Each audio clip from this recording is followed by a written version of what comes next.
A big question I keep getting asked, and I keep seeing constantly getting asked, especially by Yankee fans, is are the Yankees going to be able to maintain their winning throughout the season? I definitely think it's possible. Michael Pineda and Luis Seravino, these guys are not walking batters. They're pitching to their full potential this year. They're striking out a ton of batters, and that's what it's really going to rely on. Not necessarily the offense, the starting pitching, and if those two guys can buckle down and stick with Tanaka as the ace, you're talking about a great core the Yankees could have throughout this entire 2017 season and truly compete for a wild card or even a division spot.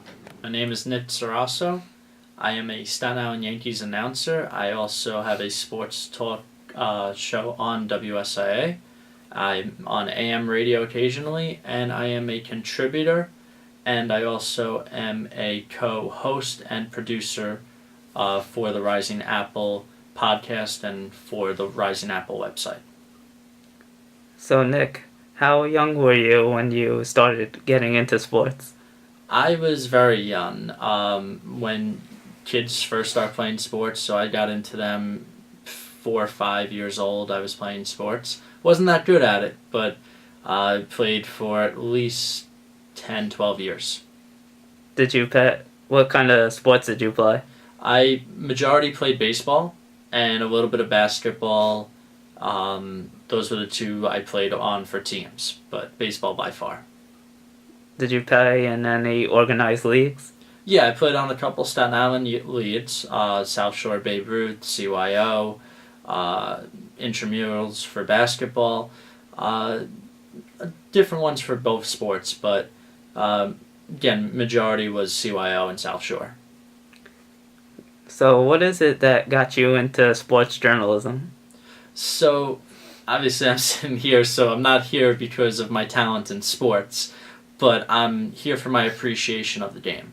And I want a career to be involved with sports, and sports journalism or writing, broadcasting seems the best available way to do that, so I'm trying to make a name and job through sports that way.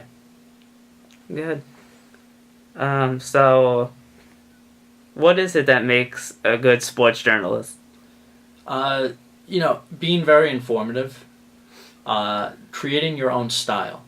So, able to tell some jokes when you're announcing or how your writing style goes, that people, without even seeing that you're the author, sometimes even know you're the author of that piece because they're so used to your style and how you've been writing for so long. So I think style is a big key. How would you describe your own personal style? Very professional. I'm still trying to create my own style and be a more entertaining side. I appreciate the stats in sports very much so I stick to numbers a lot. What is it that really makes you excited about sports? The game in general. It's so entertaining. There's, between of all the things that go involved with journalism, it creates conflict. It is drama. It is celebrity. So it creates a lot of different stories just in of itself. And, it is something that has a huge market to it. Would you say you are more into writing about sports or broadcasting? I'm more into broadcasting. I think I do better speaking and talking about the game and breaking down and analyzing it through my voice than through writing. But I am familiar with both and I do both. Other than just the difference between writing and broadcasting, what are the differences? Oh, that's a big part of the difference. I think with broadcasting, there can be a little bit more of a connection between you and the listeners than you and the readers, whether that be on through TV or on radio, because they are, getting more used to hearing your voice or seeing you in person. compared to writing. They more see just a picture of you if they have like an author view part to it, and it's a little bit easier to connect through calls, again, through broadcasting, than it is to just read someone's style of writing in a situation. Do you have any role models in sports journalism? I'm a big fan of Ken Rosenthal. He works for Fox. For broadcasting wise, I would say Mike and Mike in the morning. They're in the Hall of Fame of radio and broadcasting, so because they've been together for I think 16, 17 years now. But Ken Rosenthal, he does it both. He's on TV, he's doing World Series and playoff games for baseball, and he's also a great writer, so he's a guy I really follow. Terry Collins has just been an awful manager his entire career with the Mets. He's made bad decisions after bad decisions, and it's constantly costing Mets games, and we saw it against the Mets on Wednesday and Tuesday when he chose to put Familia in the game and a 6-1 lead. Why you're putting a closer in a game with a 6-1 lead is unheard of in my mind. So we're going to take a look at the board and what I rely on to do my sports show. Now, many people that do the music shows rely on our CD area, CDs 1 through 5, which are also right over here to play the CDs. But for me, I do a talk show, so I don't really necessarily rely on CDs. I rely on our microphone right here, which is all in this corner at the moment. The DJ mic, all I do is when I hit this button, our friend over here lights up, and I can talk into it, and I can actually be heard on the radio. Our other two buttons next to the DJ mic over here are the news and interview room, which the interview room is on this side and the news is also over there, and that's to put the other guys on. So if I have a guest, like if you can see Jose here, if I put the news on, I would have him on there as well. And me and him can go back and forth with the conversation throughout the entire show with having the newsroom on. And the other one that I mainly rely on is the one right next to the interview, the DigiCard, which is right here. This is on, and it allows me to play public service announcements, or you might know it as like a commercial.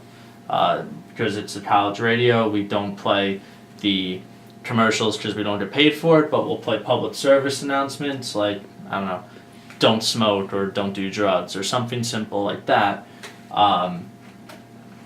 So I focus on that when I gotta take a break and I'm a little tired of talking for 30, 40 minutes straight.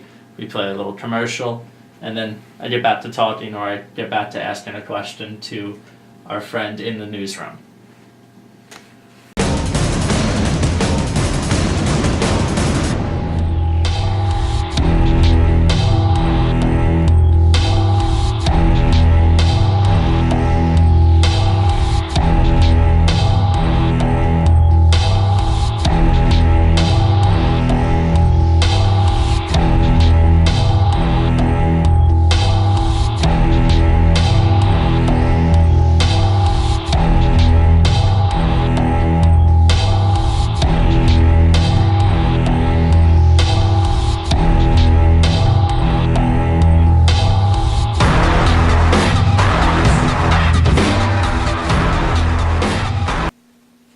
How long have you been a sports journalist? I have been a sports journalist for about a year or two now. I just recently have graduated, but before then I've still tried to make a name through myself with being on radio, being on AM radio as well, and being a Staten Island Yankees announcer, and recently I've been more also taking a journalism and podcasting with that too, with the Rising Apple. How is the job opportunities for a sports journalist? It's not the easiest of fields. Like most fields, they require years of experience, and that's not easy to get sometimes because it's hard to just get into the door and get behind a microphone. And so there becomes a little bit of a challenge for that. But, as long as you continue to make a name for yourself and create a following and put your time in, eventually the better job opportunities will be there for you. What do you think it takes to be a great sports journalist? I think, there's a lot to it. I think style, entertainment, because, you do have to have some fun points. And it's not always about talking sports, it is talking about a little bit of a story and making a little bit more of a connection with the audience or listeners that you have with you. So I think that's a big focal point that the ones that we really watch on TV and on radio are able to do very successfully. How much time has to be put into reporting and broadcasting? So a lot of time has to be put through this. Just for an hour show, you could be spending multiple hours writing that show, creating your questions, producing your show, and getting someone to join your show. It can take much longer to do all that side parts than just the radio show in general. It's great when you have a team that you're working with, but with podcast and doing my radio show, I am the sole producer of my own radio show, and I'm the co-producer, and I'm going to be expected to do a lot of my own producing for the podcast as well. So a lot of it's just relying on me, and it takes some time. But the writing part is pretty simple. You get a story, you write about it, and you get used to it the more articles you write, just like anyone would. What would be your dream job? My dream job would be working anywhere with the MLB. I'm not really pinpoint on I need this set job to announce for the New York Mets, because it's a challenging field to just be a sole announcer for a team. So as long as I'm involved with the MLB and baseball, I consider that my dream job. What are your goals in your career? My goals in my career is to make a well enough name for myself, to continue being on the radio, whether AM, FM, or both, and to be involved with baseball. That's pretty much the simple goals for me. Now that you're graduating, what kind of broadcasting jobs, if any, are you going to have any? Yeah, so, one of the... I think for different jobs, it becomes how far you're able to space yourself out and how far you're willing to go. And I'm checking multiple states. So I apply not just to New York, even though it's a big media area. I apply to multiple states all around the East Coast, and eventually I'll be going even further than that, I believe. So there's any opportunity available, I put myself out for. So you don't have anything planned for after graduation? For after graduation, the Staten Island Yankees season begins, so I'll be announcing for them for the entire summer.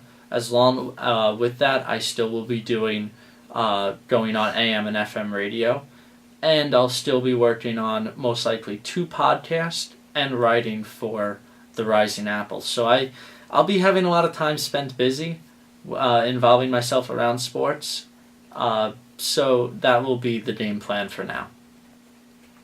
Can people find you on social media? Yes, I am on Twitter at nitsarasso07, and I use that to send out some information for sports, to a little bit more highlight about my show.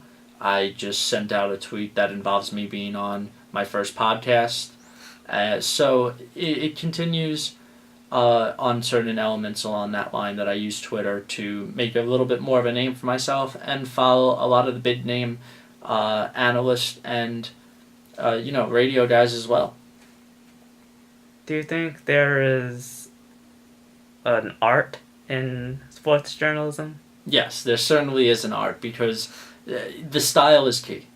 The style, how entertaining you are, how you write, that is the true art of it, because there are so many people competing for these jobs, and it's what style is going to pique the listeners and make them tune in and make them raise the volume a little bit louder and to keep you on air.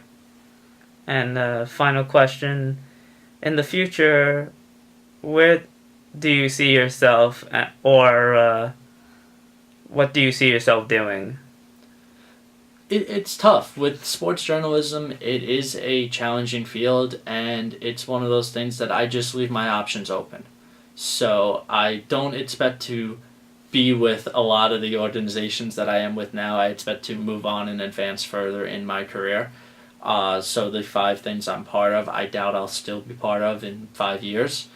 But, you know, you could get a call and work in New York and then have a job opportunity in Arizona and you're taking that job because it's anything to further your career and get you more known and create more of a following, better pay sometimes. So it's really, I leave my options open.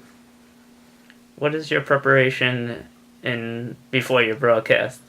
So I go through a lot of preparation. I'll spend hours writing down questions, finding information on the person I'm interviewing, writing down bullet points of certain stats and the topics that I'm going to look to cover on my show. So for an hour show, I may put in at least 2 hours, 3 hours of preparation, and even longer if I need to try and get a guest on and it's a little bit more challenging. All right, thank you, Nick. And thank you.